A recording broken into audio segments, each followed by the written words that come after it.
this is the thing that came out of the blue on Friday. And I said Thursday night on the pregame show that the Cowboys continue to believe they did a deal with Micah Parsons directly in March.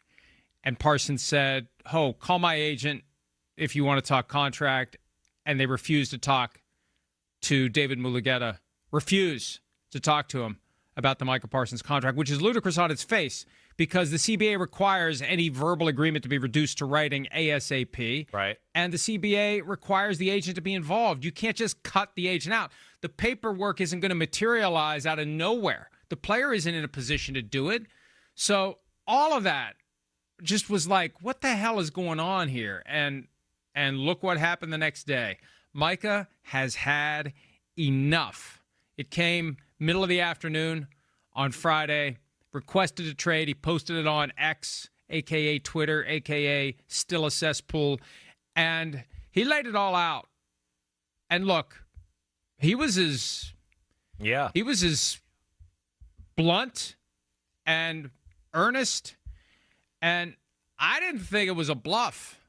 I feel like with a guy like Micah Parsons, once you push him to the point where he says, I'm done with you. I'm with you. I feel like he's done with you. Yeah. Yeah, I don't know if he's completely done with them, but I think like the door's open where he's thinking about other possibilities and playing somewhere else, right? I don't know if I would say he's done with them, but I agree with you. And knowing Micah Parsons and being around him enough, I don't think he's the type of guy that throws those type of comments. It's well thought out, everything he said in it. And I know we're going to read some of it in a few minutes here so the fans and the viewers out there can hear about it. But yeah, the things he said there, I don't think that was like a warning shot. I think it was more like, damn, okay, I've had enough. And if you guys don't want me and don't want to make it happen, then get rid of me. The hell with it. We're out of here. And that's what's crazy. And, of course, the whole thing is crazy in general. We've talked about it a million times, so we're blue in the face. They're way late to the game. We've talked about it's horrible team building. It's not the right approach. It's not that. The negotiations itself, yeah, and what Jerry Jones tries to do to players to make it a one-on-one thing between him and the player, it's BS. It's BS. I don't know how the NFL lets it go down and he can just throw it in their face in such a way. I don't know why Roger Goodell and the NFLPA don't make a bigger deal about it. Again, I've used the analogy a few times, right, Mike? Like, oh, yeah, you want to negotiate against Micah Parsons? Well, that's as crazy as I want to say, Jerry, get out there, put a helmet on, and do a tackling drill against Micah Parsons. If you'll do that, then he'll negotiate. But you got to do the tackling drill first. Let me see you do his stuff. And then let's see if you can think clearly and actually get a contract done after that. I'm joking, but that's how unfair it is. It's how ridiculous it is. And the NFL, with all their rules and all that, this one just throwing it out there and just being flagrant with it. Yeah, it's disrespectful to Micah Parsons. It's disrespectful to all the players. And it's disrespectful to the CBA and how it's all drawn out to protect the players that way. And it's something that the union would initiate. I don't think the league would be bothered enough by it to do something. It falls in that realm of collective bargaining. It's the pushback, and there are devices under the CBA for the union to file some sort of a grievance, some sort of a claim, whether it's directly with an arbitrator under the CBA, whether you would file with the National Labor Relations Board, whatever you would do, there's some way to say that the CBA is being violated by dealing directly with the player. When I was practicing law, you understood there weren't many ethical rules that you could get yourself in serious trouble by violating. I mean, you wanted to comply with all of them, but there were certain ones that you knew you must never cross this line. And one of them was you can't talk directly to an adverse party who has a lawyer.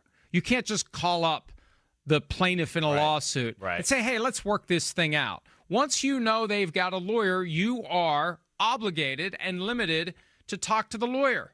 You cannot ever talk directly to the individual. Unless you're all together and the lawyer's there, you can't even address the individual. You can't say anything to the individual unless the lawyer's in the room.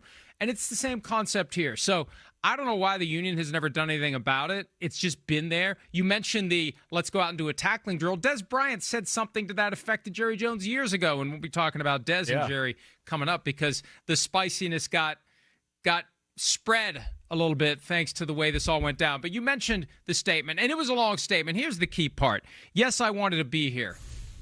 Micah said, I did everything I could to show I wanted to be a Cowboy and wear the star on my helmet. I wanted to play in front of the best fans in sports and make this America's team once again. The team my pops and I grew up cheering for way up in Harrisburg, Pennsylvania. Unfortunately, I no longer want to be here. I no longer want to be held to closed-door negotiations without my agent present. I no longer want shots taken at me for getting injured while laying it on the line for the organization, our fans and teammates. I no longer want narratives created and spread to the media about me. I had purposely stayed quiet in the hopes of getting something done. My reading of that when it came out Friday afternoon is he is done. Now, look, that can change. Myles Garrett was done with the Browns until they threw enough money at him to make him not done with the Browns. That was our mutual reaction to the Terry McLaurin trade request from a day earlier. And I think the fact that McLaurin did it Thursday night took a little steam definitely out of Micah doing it the next day. Right. But McLaurin's wasn't articulated directly by him. Right. That's where this was different. The long statement that he put a lot of thought into, and Micah Parsons, we know, does not say things idly. He's deliberate in everything he does. And this is the way he feels. They're going to have to reel him in. They're going to have to do something to get him to change his mind. And what's that going to be? That's going to be paying him what he thinks he deserves.